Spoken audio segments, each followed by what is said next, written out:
ओम दुम दुर्गाय नमः।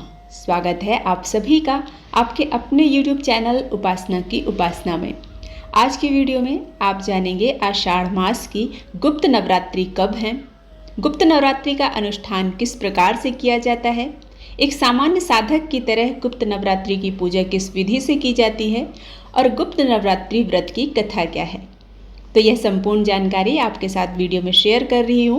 वीडियो पसंद आता है तो प्लीज़ लाइक ज़रूर कीजिएगा और चैनल पर पहली बार आए हैं तो सब्सक्राइब करना बिल्कुल मत भूलिएगा। गुप्त नवरात्रि का अनुष्ठान साधक विशेष प्रकार की सिद्धि पाने के लिए और अपनी मनोकामनाओं को पूरा करने के लिए करते हैं। गुप्त नवरात्रि वर्ष में 2 बार आती है।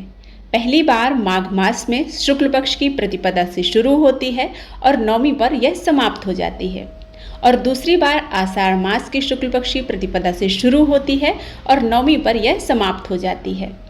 तो इस बार यह 19 जून 2023 सोमवार से प्रारंभ हो रही है और नवरात्रि का उत्थापन यानी समापन होगा 28 जून 2023 बुधवार को। यह बहुत कम लोग जानते हैं कि इन नवरात्रि को गुप्त नवरात्रि क्यों कहा जाता है, इसके पीछे का कारण क्या है। गुप्त नवरात्रि में भक्ति करने वाले गुप्त तांत्रिक सिद्धियां पाने और अपनी मनोकामनाओं को पूर्ण करने के लिए साधना करते हैं और उनको गुप्त ही रखते हैं। ऐसी मान्यता है कि साधक गुप्त नवरात्रि की साधना को जितना गुप्त रखता है उसको उतनी ही सफलता प्राप्त होती है। नवरात्रि साल में 4 बार आती है। एक वर्ष में माँ भगवती की पूजा के लिए 4 बार नवरात्रि आती हैं, जिनमें से 2 नवरात्रि को गुप्त नवरात्रि और 2 नवरात्रि को प्रकट नवरात्रि कहा जाता है। हिंदू पंचांग में चैत्र माह और अश्विन माह के शुक्ल पक्ष की नवरात्रि को उदय नवरात्रि, प्रकट नवरात्रि और बड़ी नवरात्रि कहा जाता है। वैदिक हिंदू पंचांग के अनुसार आषाढ़ मास और माघ मास के शुक्ल पक्ष की नवरात्रि को गुप्त नवरात्रि और छोटी नवरात्रि कहा जाता है। तंत्र साधना के लिए गुप्त नवरात्रि अत्यंत महत्वपूर्ण मानी जाती है। हिंदू मान्यता के अनुसार जिस समय अवधि में भगवान विष्णु शयन काल में होते हैं, उस समय अवधि में देवताओं की शक्तियां कमजोर होने लगती हैं और पृथ्वी पर यम वरुण आदि का प्रकोप बढ़ने लगता है। जब पृथ्वी पर रहने वाले मनुष्यों की विपदाओं और विपत्तियों से रक्षा के लिए गुप्त नवरात्रि में आदि शक्ति माँ दुर्गा की पूजा अर्चना की जाती है। गुप्त नवरात्रि के दिनों में माँ दुर्गा की पूजा अर्चना करने से बड़ा पुण्य प्राप्त होता है। कुछ साधक विशेष गुप्त सिद्धियां और शक्ति को पाने के लिए गुप्त नवरात्रि में तंत्र साधना करते हैं। वो देवी माँ को प्रसन्न करने के लिए समस्त प्रकार के प्रयास करते हैं। पौराणिक मान्यताओं के अनुसार गुप्त नवरात्रि में दुर्गा सप्तशती पाठ, दुर्गा सहस्त्र नाम, दुर्गा चालीसा का पाठ शुभ और फलदायी होता है। गुप्त नवरात्रि का अनुष्ठान संतान प्राप्ति और शत्रुओं पर विजय दिलाने वाला होता है। पुराणों के अनुसार गुप्त नवरात्रि में भगवान शिव और माँ काली की पूजा करने का विधान है। गुप्त नवरात्रि में 10 देवियों की पूजा की जाती है, जिन देवियों के नाम हैं माँ काली, भुवनेश्वरी, त्रिपुर सुंदरी, छिन्नमस्ता, बगलामुखी देवी, कमला देवी, त्रिपुर भैरवी देवी, तारा देवी, धूमावती माँ, मातंगी माँ। श्रीमद् भागवत पुराण में ऐसा उल्लेख मिलता है कि वर्ष के दोनों गुप्त नवरात्रि में 10 महाविद्याओं की साधना की जाती है। गुप्त नवरात्रि में विशेषकर तांत्रिक क्रिया, शक्ति साधना और महाकाल की उपासना का विशेष महत्व है। भक्त दुर्लभ शक्तियों की प्राप्ति के लिए गुप्त नवरात्रि में माँ भगवती के व्रत के कठिन नियमों का पालन करते हैं। प्रकट नवरात्रि की भांति ही गुप्त नवरात्रि में भी व्रत पूजन किया जाता है। प्रतिपदा से लेकर नौमी तक उपवास रखकर सुबह शाम माँ भगवती की पूजा अर्चना की जाती है। गुप्त नवरात्रि के प्रथम दिन पूजा स्थल में कलश स्थापित करना चाहिए।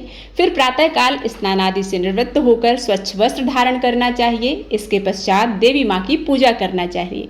सबसे पहले दीपक प्रज्वलित करके नवरात्रि के व्रत और पूजन का संकल्प लेना चाहिए। अपनी मनोकामनाओं को कहते हुए अक्षत, पुष्प और जल माँ भगवती के चरणों में अर्पित करना चाहिए। इसके बाद भगवान गणेश, भोलेनाथ, माँ पार्वती, श्री हरि विष्णु भगवान, माता महालक्ष्मी, अपने कुल के देवता, पितर देवता, स्थान देवता, ग्राम देवता, इन सभी का आवाहन करना चाहिए और पूजा स्थल पर सभी देवताओं की पूजा करना चाहिए। पहले दिन माँ भगवती के 9 स्वरूपों की और 10 महाविद्याओं का पंचामृत से अभिषेक करना चाहिए।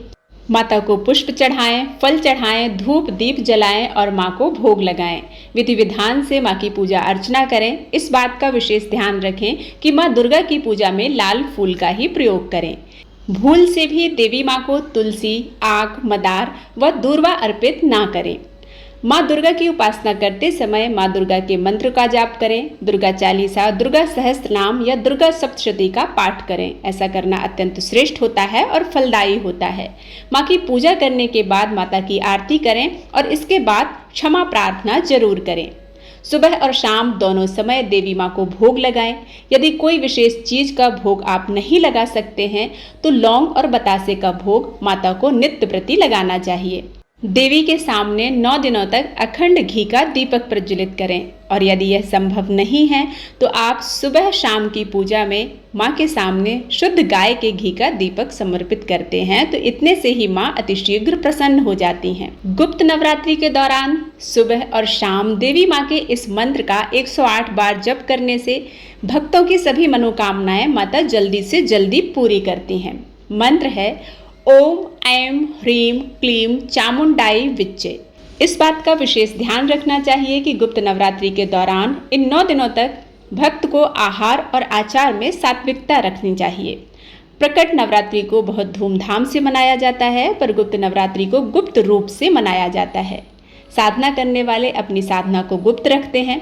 प्रकट नवरात्रि में सात्विक और तांत्रिक दोनों प्रकार की पूजा की जाती है, जबकि गुप्त नवरात्रि में अधिकांश रूप से सिद्धि प्राप्त करने के लिए तांत्रिक पूजा की जाती है। गुप्त नवरात्रि में साधक अपनी साधना को गुप्त रखता है। ऐसी मान्यता है कि गुप्त नवरात्रि में साधक को अपनी पूजा और मनोकामना को गुप्त रखने से सफलता प्राप्त होती है। गुप्त नवरात्रि की पौराणिक कथा के अनुसार एक समय श्रृंगी ऋषि के पास उनके भक्त अपनी समस्याएं और पीड़ाएं लेकर आए और श्रृंगी ऋषि उनसे मिलकर उनके कष्ट सुन रहे थे। उसी समय एक औरत भीड़ से निकलकर सामने आकर रोने लगी। श्रृंगी ऋषि ने उस महिला को उसके दुख का कारण पूछा तो उसने कहा, हे ऋषिवर, मेरे पति दुर्व्यसन में लिप्त रहते हैं।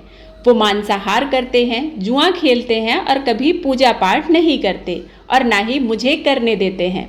परंतु मैं माँ दुर्गा की भक्त हूँ और मैं उनकी भक्ति करना चाहती हूँ जिससे मेरे और मेरे परिवार के जीवन में खुशियाँ आएं। उस औरत के भक्तियुक्त वचन सुनकर ऋषि श्रृंगी अत्यंत प्रभावित हुए और उससे बोले, हे देवी, मैं तुम्हारे दुखों को दूर करने का उपाय बताता हूँ, तुम ध्यान से सुनो। एक वर्ष में 4 नवरात्रि होते हैं। उनमें 2 प्रकट नवरात्रि होते हैं और 2 गुप्त नवरात्रि होते हैं। चैत्र और शारदीय नवरात्रि के विषय में हम सभी जानते हैं, परंतु इसके अतिरिक्त वर्ष में 2 और नवरात्रि होते हैं जिन्हें गुप्त नवरात्रि कहा जाता है। ये नवरात्रि आषाढ़ और माघ मास के शुक्ल पक्ष में आती हैं।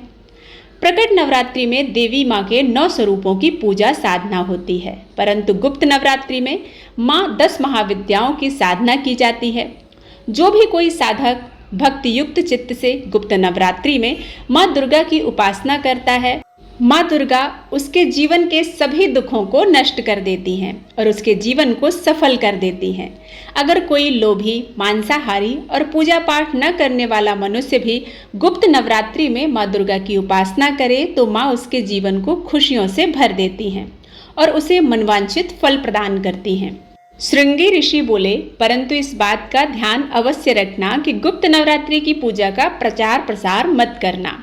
श्रृंगी ऋषि से ऐसी बातें सुनकर वो स्त्री अत्यंत प्रसन्न हुई और उसने श्रृंगी ऋषि के कथानुसार पूर्ण भक्ति भाव से गुप्त नवरात्रि में माँ दुर्गा की उपासना की, जिससे उसके जीवन के सभी दुखों का नाश हो गया और वो अपने पति के साथ सुख से जीवन बिताने लगी। तो इस बार गुप्त नवरात्रि में इस प्रकार से सरल विधि से साधारण गृहस्थ भी पूजा करते हैं तो माँ भगवती उन पर प्रसन्न होकर उनकी सभी मनोकामनाओं को पूर्ण करती हैं, जीवन के सभी कष्टों से मुक्ति मिलती है और धन धान्य में वृद्धि होती है। उम्मीद करती हूँ यह वीडियो आप सभी को पसंद आया होगा। यदि पसंद आता है तो प्लीज़ इसे लाइक करें, शेयर करें और सब्सक्राइब करना बिल्कुल ना भूलें। बेल बटन जरूर प्रेस करें ताकि आपके पास नए नए वीडियोस हर दिन पहुंचते रहें। मिलते हैं एक नई कथा के साथ, तब तक के लिए जय मां अम्बे।